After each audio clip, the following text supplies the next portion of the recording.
You understand that over the last 2 years, there has been anxiety and hysteria in the universities among parents, guardians, pertaining to the new funding model and the categorization of comrades into different bands. As you all are aware, majority of comrades have been wrongly banded, and most of it, if not all, are unable to raise the required household contributions, while the other comrades are not fully banded and are unable to even report to their respective universities. As leaders, we appreciate the efforts which have been put place by the Ministry of Education and Government to invent and implement a new type of funding model that they believe could have been the resolution to the high cost of education in our nation as we speak. Even though not yet very satisfactory, the latest proposal by the government to form an all-inclusive committee with representation from student unions into looking at the ongoing appeals and the re-evaluation of the model and come up with a better remedy is worth applause. It is important to emphasize that however much we have goodwill, the implementation of the new funding model has been not achievable because lack of specific data by the government on household capacity. We urge that this goodwill is expedited so that short-term remedies can be considered while a commitment is put for the long-term solution to this problem. As leaders, we have been supporting the new approach by government to facilitate and call dialogue.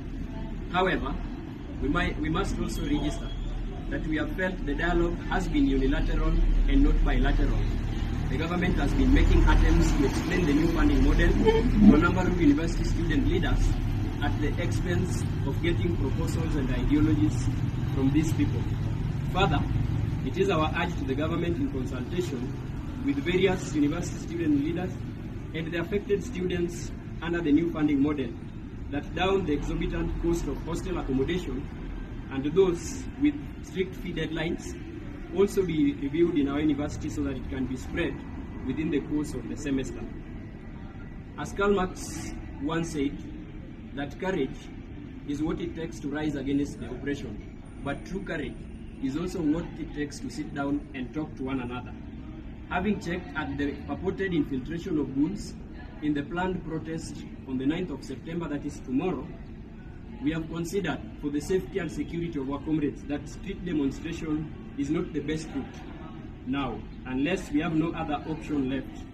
Comrades, we see light at the end of the tunnel, and it is in this interest of this caucus that we would like to give one more chance of a bilateral engagement from both the Ministry of Education, stakeholders, and all affected parties and individuals in the new funding model. We would like to join hands with our student leaders who addressed the media yesterday, calling off tomorrow's demonstration from an insecurity perspective, because we understand it is a democratic right, the comrades need it, and we all need it. But we have to stay safe, we have to become, as we pursue the matter, for an amicable solution and a resounding win for all comrades. Conclusively, I would love, on behalf of this caucus and the comrades fraternity, to convey our heartfelt condolences to families who lost loved ones in the fire inferno at the Hillside and Arasha Academy, Nyeri County, and wish the survivors quick and speedy recovery. Thank you. Allow me usher in the Secretary General, University of Nairobi. Zadok Yakob. Here the university.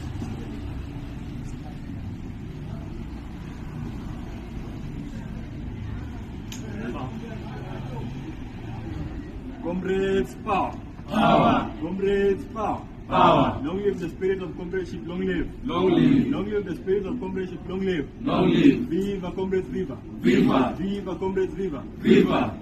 My name is Ramesh Saxena. I'm the Secretary General of the University of Nairobi.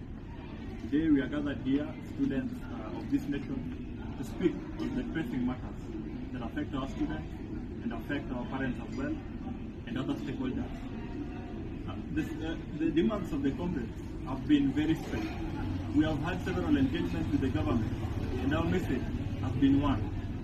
We demand that one, there be a reduction in the bands that exist in the new funding model. That is just band 1, 2, and 3. We are saying that Kenya is not a nation of the affluent.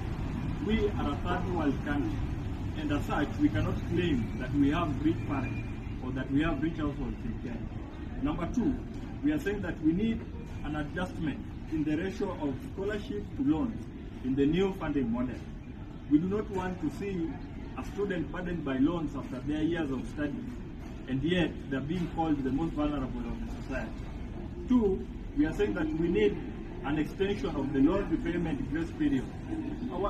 Our nation is one that grapples with the struggle of unemployment, and it is very unfair of the nation to ask their sons that are not employed to pay back this loan.